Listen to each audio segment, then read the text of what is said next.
Hi everyone, welcome back to Eve Math Tutoring. Today's lesson is on trigonometric identities, simplifying trigonometric expressions, and proving trigonometric identities. So let's start off first with the key trigonometric identities that you kind of have to memorize if you want to try to tackle these types of questions, okay? So I'm going to start off with the key trigonometric identities that are rules that always hold in mathematics.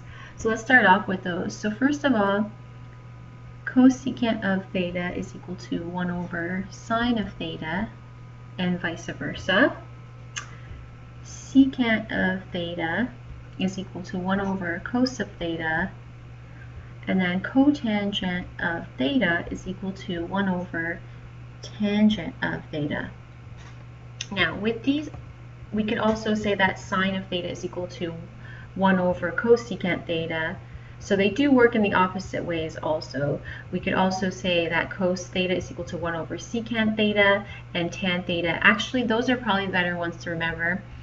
So sine of theta is also equal to 1 over cosecant theta.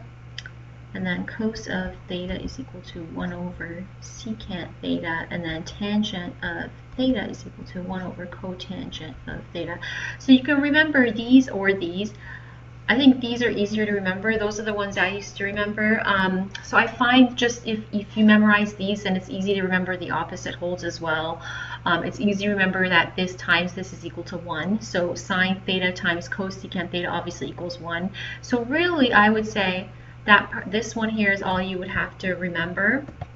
And if you can remember these, that's going to be very helpful when you're trying to solve questions where you have to simplify trigonometric expressions, but also when you have to prove trig identities, which is more what this is used for. Now, there are a few more that that you have to remember, and I would recommend knowing these by heart if possible. Tangent of theta is equal to sine theta over cos theta. This always holds. So this is a general rule, and it always holds. It's a good one to keep in mind for trigonometry. And because you know that tangent theta is equal to 1 over cotangent theta, then from this you can obviously figure out that cos of theta is equal to, cotangent.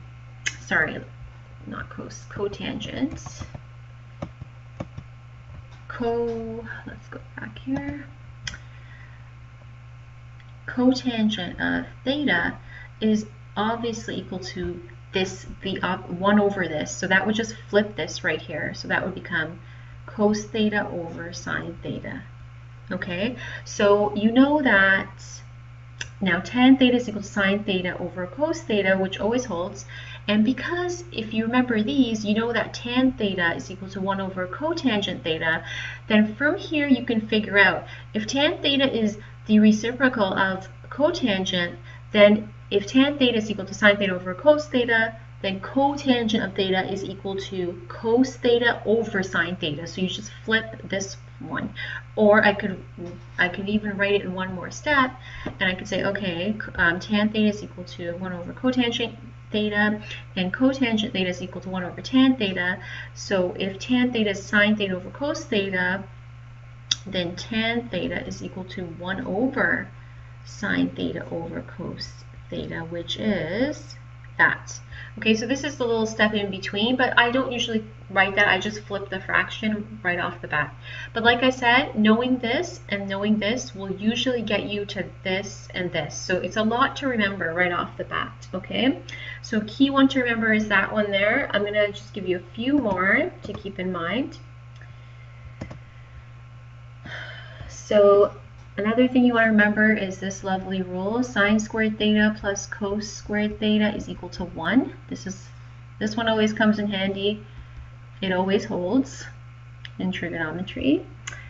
Another one, 1 plus tan squared theta is equal to secant squared theta. That's another one. That one's a little bit difficult to remember. I used to find these ones a little bit more difficult to remember. It's hard for these ones to stick. 1 plus cotangent squared theta is equal to cosecant squared theta. Another one that's kind of a little bit hard to remember.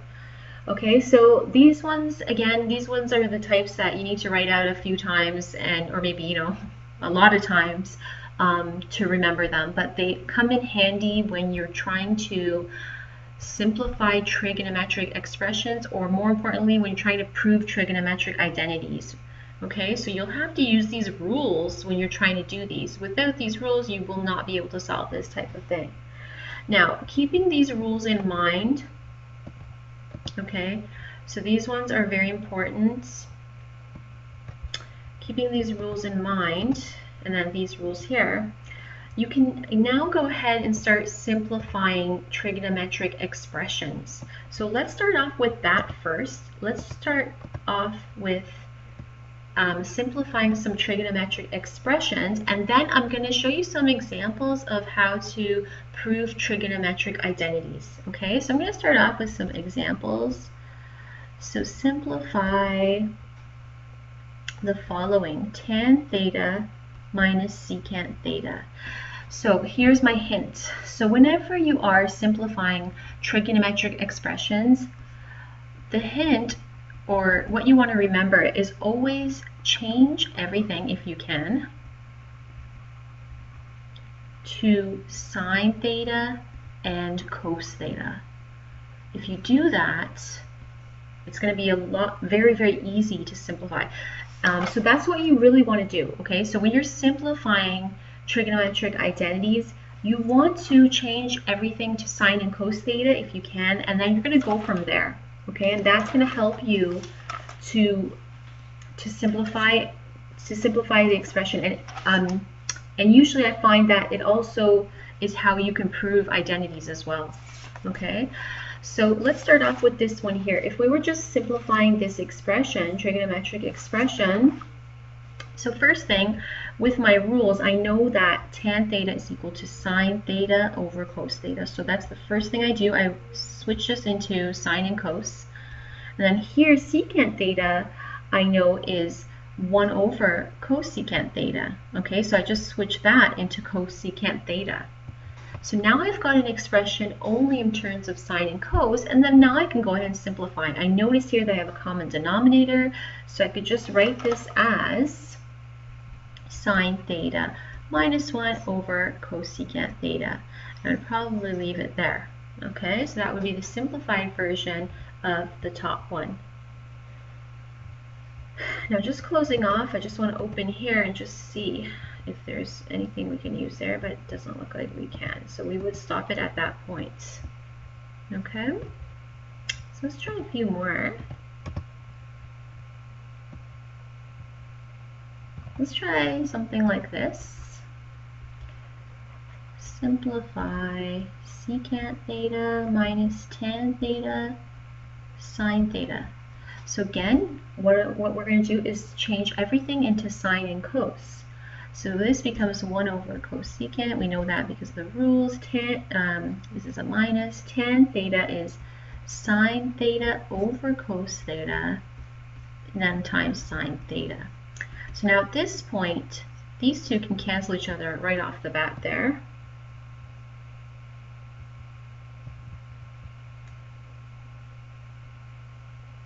Actually, no, sorry, that's multiplication. I thought it was division. That's incorrect. Sorry about that. This is not on the bottom, so they both end up on the top, so that's not right. So 1 over cos theta minus sine, this becomes sine squared theta because you're multiplying two of them together. Okay, so that's sine squared theta, and as you know, when you're multiplying trig functions, they're just like, you know, when you have x times x, it becomes x squared. Well, same thing with trig functions. Okay, so x times x is x squared, and sine theta, or sine x times sine theta, is equal to sine squared theta. Sometimes you'll have an x here instead. I was saying x because that's more common. Sine x times sine x, or you can have theta to represent the angle. In trigonometry, they try to express theta to represent the angle, but you could have sine x times sine x as well, and that would be sine squared x. Okay, so the same rules hold. These are just functions. They're just different functions. They're trig functions. Okay, so just imagine that this is an x. It's just a different type of function. When you plug in a different value into this number, you get a a different like value. So like when you plug in different numbers into theta, you get a different value for what, like this function gives you something different than what you plug in into here. So it's kind of not, so sine of like theta or sine of x, you have to plug in values into here, and when you plug this into the calculator, it will give you a different number, okay? And that's why it's a function.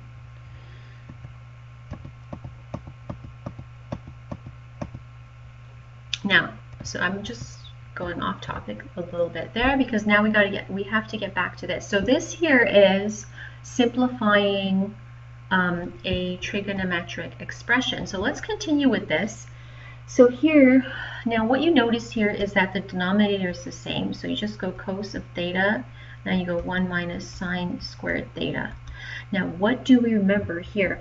We remember that side rule, sine squared theta plus cos squared theta was equal to 1. Now that's a rule from before. So that's a rule that always holds.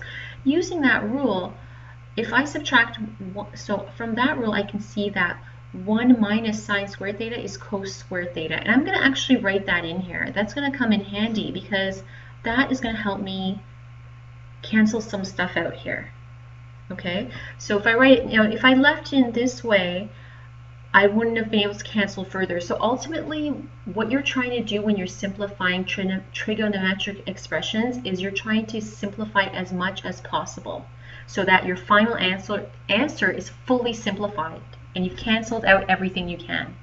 So that's why over here, once you've changed everything to sine and cos, if you end up in a situation where you've got a fraction and you've got sine and cos, you can try to figure out if you can make these two the same, and that way you can start canceling stuff out. In this case you can, because according to our fundamental rules that I mentioned in the beginning of this lesson, cos theta squared and sine squared theta is equal to 1 is a general rule in mathematics, in trigonometry. So that's why we can actually use that rule to prove this part. We can use this rule to change this into this.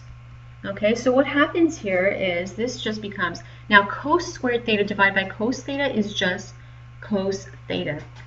Again, kind of like x squared divided by x is just x. Well, same thing here. Cos squared x divided by cos x is just cos x. So it's kind of like thinking of it, or I could tell you a different way to think about it as well. Different way to think about it is cos squared x is the same as cos x times cos x. Okay, I could write that step in there to make it a little bit more obvious. Cos x, so that cancels that. That's how we end up with this. Okay, that's actually an extra step that I could have written here. So I could have written that cos theta times cos theta divided by cos theta. You can write that as well, and when you do that you can cancel this and you'll end up with cos of theta, your final answer. Okay, so that is the final answer for that one. So we can try a few other ones. Now, say you want to simplify something like this, cosecant theta over sine of theta. Again, first thing I'm going to do is change everything to sine and cos. So the top here I can rewrite it as 1 over sine theta, and then the bottom remains sine theta. Well, 1 over sine theta divided by sine theta is the same. Now we're just using the rules of fractions. It's the same thing as 1 over sine theta times, and you flip the second fraction. This is over 1, so I can write it as, so my final answer is this, and I cannot simplify this any further. There's nothing that we can do after that, so we're finished with that one.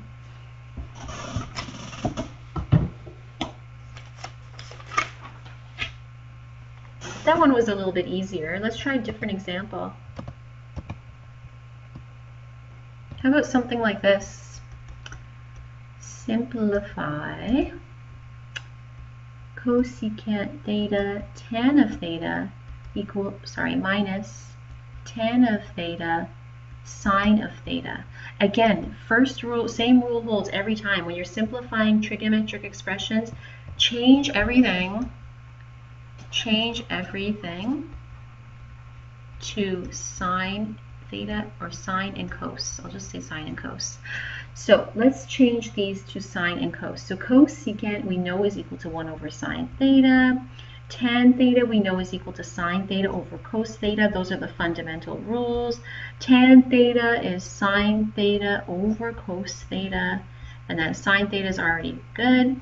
So now once you do that, and you have to kind of remember those rules I was talking about. Once you do that, now you can start eliminating stuff. So that cancels that. Nothing cancels there. So now we have 1 over cos theta minus sine squared theta over cos theta. Now what we see here is that we have a common denominator. So we end up with 1 minus sine squared theta over cos of theta, common denominator. And then from the rules, we know that sine squared theta plus cos squared theta is equal to 1. So 1 minus sine squared theta, if I bring that over here, we end up with cos theta. Okay, so actually I'll just rewrite it the other way so it's easier to see. So if I bring this over here, cos squared theta is equal to 1 minus sine squared theta. So that means I can now replace this. So this is similar to the previous example. The first part was a little bit different, but the ending looks like it's the same as what we had before. So 1 minus sine squared theta is cos squared theta. So we use that rule here to figure, we use this rule to figure it out. And when we write this down, now we can simplify further. So again, first thing is switch everything to sine and cos. Second thing is if you can get them to be the same, go ahead and do that at the end. So when you're left with sines and coses, if you can get the, one of them eliminated, you want to do that because you want to simplify as much as possible. So cos squared theta divided by cos theta is just cos theta. And that's what I was explaining before. These are just like regular functions. X squared divided by x is x. Okay, so that would be that one there. I'm going to try a few different examples. Let's try to simplify this one. Sine theta over cos theta tan theta. Again, when you want to simplify something like that, you are going to express everything with sine and cos. So I know that tan of theta is equal to sine theta over cos theta. So I can replace tan with those two. I'm not changing it, I'm just writing in a different form. Once we do that, right off the bat, I see that these two cancel and those two cancel. So that's our simplified answer. And you wouldn't have guessed that looking at this. Okay, so it's hard to see that here, but when you start, expressing everything in terms of sine and cos, you can start, figuring out how to simplify these, okay? Now, this is important. These are used when you're proving trig identities. And you get questions where you have to prove different identities, okay? So you could be asked to prove the following identity. You could be given, okay, let's start off with this one. Cos squared theta plus sine squared theta all squared is equal to 1. Now, the other ones we were proving trigonometric expressions because there's no equal sign. So now we've got an equal sign, so now we're proving it becomes an identity, okay? So we're proving that the left side of this equal sign is equal to the right side. We're showing that this is true. Okay, and in the other thing, in the other examples, we were just simplifying trigonometric expressions, but here we're actually proving that these two sides are equal. So we are proving the identity is true. We are showing that the left side of the equation is equal to the right side of the equation. So it's still an equation, okay? So, well, right off the bat, we know that sine squared theta and cos squared theta in trigonometry is equal to 1. And that's the rule I was talking about before. So I can just replace that with 1.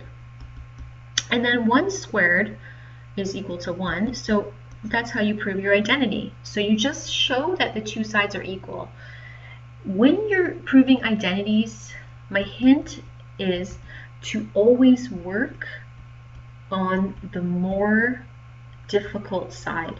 So you want to tackle the more difficult side first. That's the key. Okay, so whenever you're given an identity, always simplify the side that looks more complicated. you want to attack that side first, you want to simplify it first, and that's how you will eventually show that the two sides are equal to each other. Okay, it's an important hint to remember.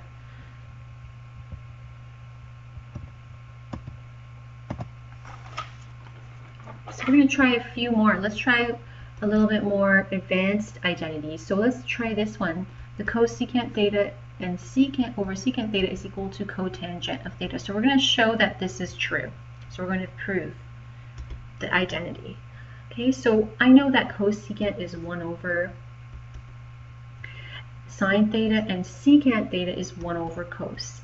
And I was mentioning earlier that you do have to try to tackle the more difficult side first, but sometimes you will work on both sides. That doesn't mean you're only going to simplify one side. Like in the other question I just did, I had just simplified the left side of the equation, but in this case, I need to simplify both because I need to express them both in sine and cos if I can. So that rule still holds. So cotangent, first thing I'm going to do is first express this as tan. So I'm going to start using the more common ones. So as you know, sine, cos, and tan are our more common trig functions that we see. So those are the ones we kind of want to work with. And then once we've got this situation, we want to go to sine and cos if possible. Okay? So cotangent is equal to 1 over tan. So once I have it in the 3 main trig functions, now I can, so that's the first step, get it into the 3 main trig functions, and then from there I can try to see if I can get this in terms of sine and cos.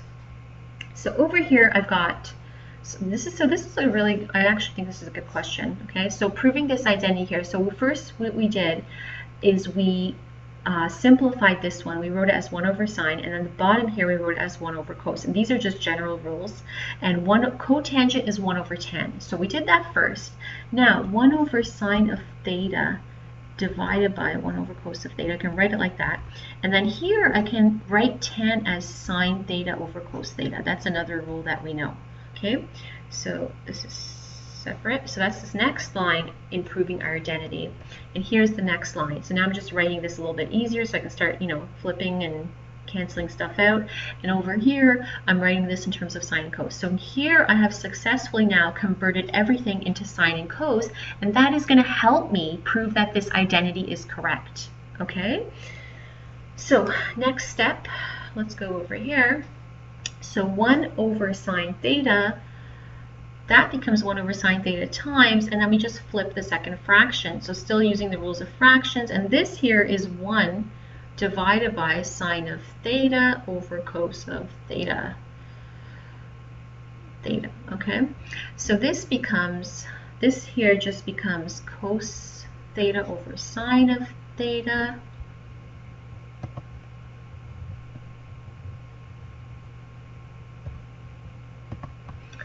And then this here becomes 1 times, and you flip the second fraction. So the rules of fractions are now applied when you're doing this. And now we see that cos theta over sine theta is equal to cos theta over sine theta. So that means we just proved that our identity here is correct. So the left side does equal to the right side. And we can't see that when we look at this. But when we express everything in sine and cos and start eliminating and using the rules of mathematics, using the rules of fractions, etc. to simplify, then we see, and using trigonometric rules, we see that cos theta over sine theta is equal to cos theta over sine theta. So we proved our identity. Okay, so that's that one. Now I'm going to do another example. There's so many, and they're all different. So let's try this one. Let's prove the following identity. So 1 is equal to cosecant of x minus cotangent. So here's one that's using x, which is good, plus cotangent of x, because these are functions. These are trig functions, and this part here can be represented with theta to represent an angle, or it can be represented with x. It can be represented with anything, really. You could put a y, but commonly we see x, or we see like theta, which represents angles, etc. So really it's this part that you have to watch out for. So that's the trig function, okay? So now we want to prove this. So again, same rules. Now here, as you can see, the left side is fully reduced. So I'm only going to have to work on the right side. So the first thing I want to do is, first of all, try to express everything. First, let's go to the three common trig functions, so sine, cos, and tan. Let's work with those first. Then from there, we can switch everything into sine and cos, and then eventually we can show that this identity is correct, this trigonometric identity, okay? So first of all, cosecant is equal to 1 over sine of x. So cosecant x is 1 over sine of x. Cotangent is the inverse of tangent, so I just write it like this.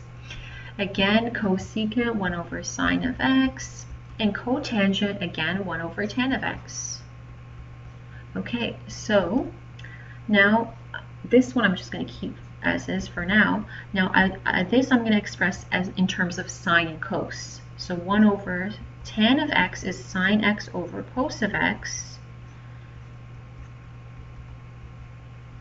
Again, tan of x is sine of x over cos of x. Okay, so now that we expressed everything in terms of sine and cos, now here we've got everything in terms of sine and cos, so now we can go ahead and just start using the rules of fractions to start simplifying everything. Okay, so 1 is equal to, so 1 over sine of x, this can be rewritten as cos of x over sine of x. So 1 divided by sine of x over cos of x is just 1 times, and you flip the second fraction. So that's how I got this. Okay, so that flips 1 over sine of x. Again, same thing here. This just becomes cos of x over sine of x. Okay, with this here. So same way, I just did 1 divided by sine of x over cos of x, and that's just 1 times cos of x over sine of x. Now, once you get it like this, this is good because you've got common denominators.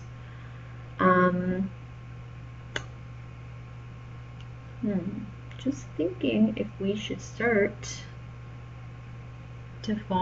multiplying. I'm thinking we should just collect the like terms first and then start multiplying stuff out. So I'm going to go that way. So 1 equals, I could just write this as 1 minus cos x over sine of x because they have a common denominator. And same thing here, I could just write this as 1 plus cos of x over sine of x. Okay, common denominators.